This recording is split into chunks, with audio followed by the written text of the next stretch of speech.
If you hear a beeping throughout this video, it's because I can't reach my goddamn fire alarm to change the batteries. You're not having a tumor, it's fine. You know, the great thing is that hundreds of years ago, if you had a question, you would look up to the sky and ask the moon.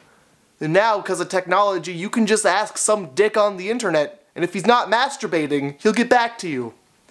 And today, that dick is my dick. The moon is such a fair weather friend. Last week on This Verse That, I don't know if we're gonna call it that or not, we looked at what was worse, being tall or being short.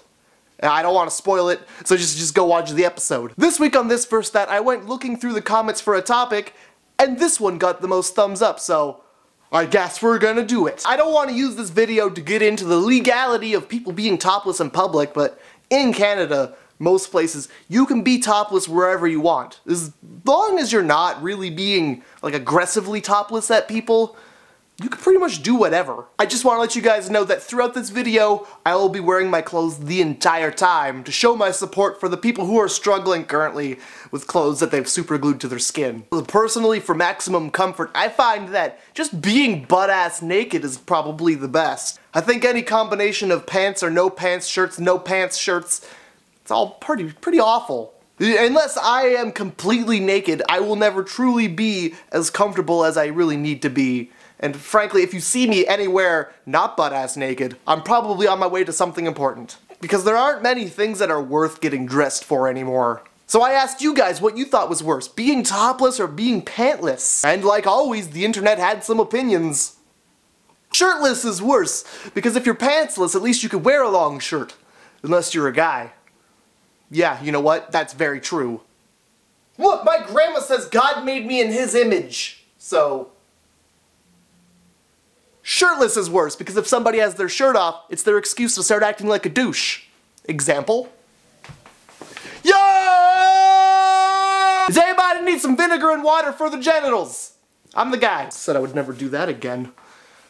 Shirtless is worse because you still feel hot and probably have nice legs. My legs look like two shaved rats that somebody rolled in glue and then rolled on a barber's floor.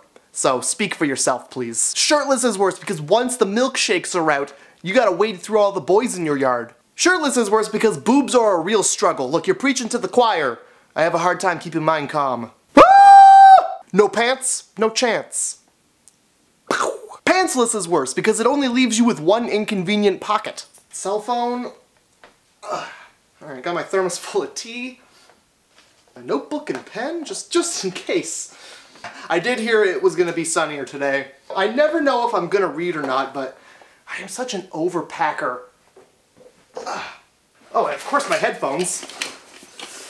Now, I gotta put this broom. I don't see 100, I can't wait to get home and take my pants off tweets for nothing. The internet sure does like you to know when their dick and balls are free range. You know, I don't think I'm 100% comfortable knowing that you're gonna get naked after work. For that reason, I'm out. Which is the worst reason that anybody has ever gone out on Dragon's Den. Shirtless is worse, because what if somebody comes in and sees your boobs? Yeah, what if? Hey Matt, have you seen my— Oh my god! Oh, just 1 second. Pantsless is worse because without pants, we're just gonna see something we don't want to see. Well, yeah, unless you keep a wad of cash strapped around it like I do. Look, if you had a bunch of hundos jammed up there, there isn't anybody who wouldn't want to not see it. And what's your friend doing that she can't just tweet me herself? Pantsless is worse if you miss a shave day. Well, look, I don't shave. I don't shave because the day after I shave, it's a nightmare. Trim it. It makes it look bigger and less like a little boy's. I don't know if you know what sitting on a porcupine feels like, but I think I have a good idea. Pantsless is worse because people could see your bad taste in underwear. Not to mention, they can also find out your address, which is Skidsmarksville, on the corner of wiping troubles and terrible smell. And my favorite response, who cares, we're all gonna die anyway. This person gets it. This whole argument is a big conflict for me because on one hand, you've got pantsless being worse, and, I mean, people can walk in on you without your pants on, and their brain automatically goes to the gutter. And on the other hand, shirtless is worse because, you know, no shirt, no shoes, no service.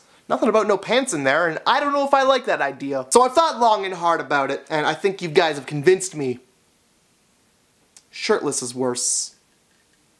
I feel like that was a pretty big decision on all of our parts, really.